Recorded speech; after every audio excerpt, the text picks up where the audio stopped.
একদিনের ঘটনা। দুপুরবেলা জামশেদ হাওরে গরু ছেড়ে দিয়ে ছাতা মাথায় নরম ঘাসের বুকের ওপর শুয়ে শুয়ে বাঁশি বাজাচ্ছে, কখনো এক মনে আবার কখনো আন মনে। কিছুক্ষণ পরেই শোনা গেল ঝুমুর ঝুমুর নাচ আর গান, কিন্তু কাউকে দেখা যাচ্ছে না।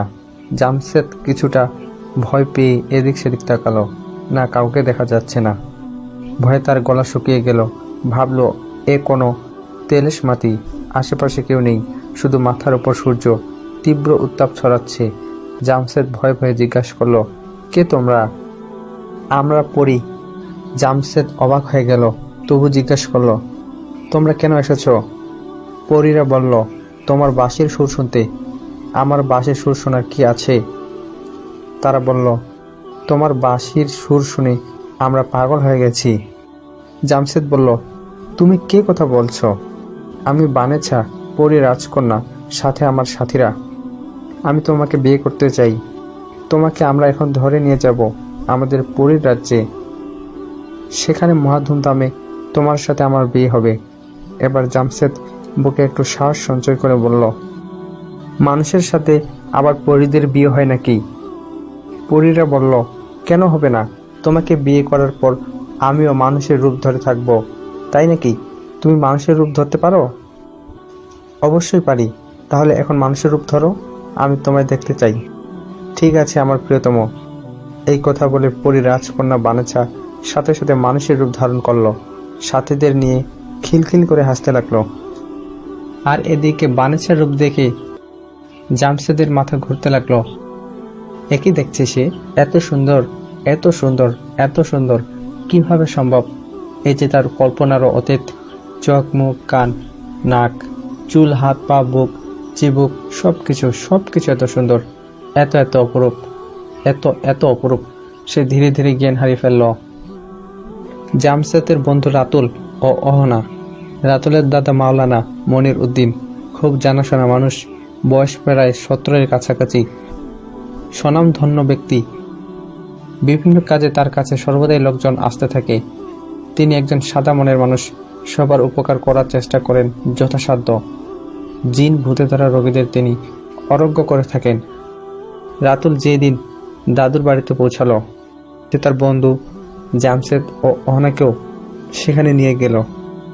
রাতুল জামশেদকে জিজ্ঞাসা করল, তোমার সমস্যার কথাটা বললে না যে? জামশেদ বলল, আমার সমস্যা সেই একটাই, পরী রাজকন্যা বানেছা খুব ডিস্টার্ব করছে। রাত বিরাত নাই, যখন তখন আমার ঘরে চলে আসে। সহজে যেতে চায় না, এসেই বলে বাঁশি বাজাও, বাজাইতে না চাইলে হুমকি ধমকি দেয়। আহনা বলল, এখন আর আগের মতো বিয়ে করতে চায় না? জামশেদ বলল, তা চাই, কিন্তু আমি রাজি হই না।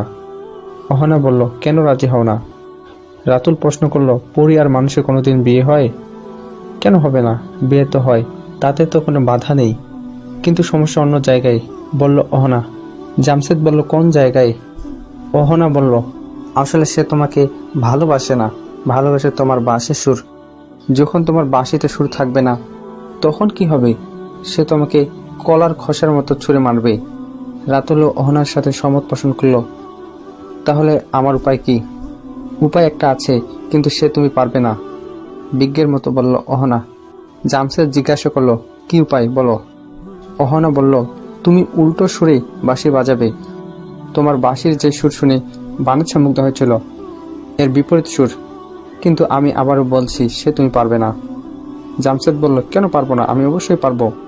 রাতুল বলল, কেন পারবে না সেটা বলো। পারবে না কারণ জামশেদ ভাই বানেছাকে ভালোবাসে, গভীরভাবে ভালোবাসে। সে আমি তার চোখ মুখ দেখেই বুঝতে পেরেছি। অহনা বলল, কি জামশেদ ভাই, আমি ঠিক বলিনি? জামশেদ কোনো জবাব দিল না, চুপ করে থাকলো। তাদের বুঝতে বাকি থাকলো না যে এই নীরবতা সম্মতির লক্ষণ। এমন সময় ঘটল আরেক ঘটনা। একজন মহিলাকে অন্য কয়েকজনে জোর করে রাতুলদের বাড়ির দিকে নিয়ে আসছে। তাকে জিনে ধরেছে, সে পাগলামি করছে। বয়স খুব বেশি না, 27-28 হবে। নাম ফালানি। সে বেশ সুন্দর দেখতে। সে একই কথা বারবার বলছে, আইস আমি লতুর বাপেরই খাইয়া ফালমাম, ঘাড় ভাঙ্গা চিবাইয়া চিবাইয়া রক্ত খাইয়াম। লতু হইল মহিলার মেয়ের নাম। মহিলার মা কাঁদতে কাঁদতে বলছে, তোমার ছোট হুজুরকে তাড়াতাড়ি খবর দাও, আমার ফালানির জিনে মাইরা ফালাইলেও। এই ছোট হুজুর হলো রাতুলের দাদা, তাকে সবাই ছোট হুজুর বলে ডাকে। রাতুলের দাদা বলল, ইয়ামলিকা জিন ধরেছে, বড়ই শক্ত জিন। আপনারা যারা সূরা জিন জানেন তারা সবাই মনে মনে তেলাওয়াত করতে থাকেন, আর যারা জানেন না তারা সূরা নাস 7 বার পড়েন। আউযুবিল্লাহ বিসমিল্লাহ দিয়ে শুরু করবেন।